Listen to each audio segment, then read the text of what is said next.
Katie Albers, and I purchased a new CLA 250 4MATIC. I worked with Mark, the sales guy, and Laura is our financing. I really loved it. It was actually very laid back and low key, and Mark just kind of let me take the cars out and see how I felt without feeling pressured.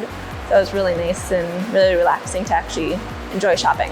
I have stopped here, but I did not purchase my previous Mercedes here. And I haven't had any service here done yet, but I have been here looking and shopping in previous years, and I just hadn't had the real opportunity to purchase something here yet. You know, it's been really great, low key, relaxing. I never felt pressured, so it was really nice to just be able to come and feel how I felt with the cars and exactly how they made me feel and what I liked and what I disliked, and able to really verbalize those things without feeling pressured or judged.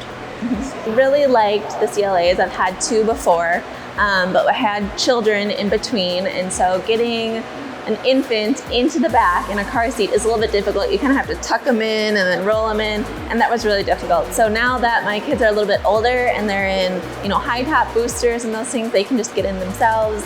So, and there was just enough legroom where they couldn't kick me, but their legs are still kind of down. So that was awesome. And I really just love the feel that you get while driving the car. It's really tight, it's really fun, it's kind of fast feeling. And as a mom, you need a little excitement. I just really enjoyed the whole experience. I'll definitely come back again.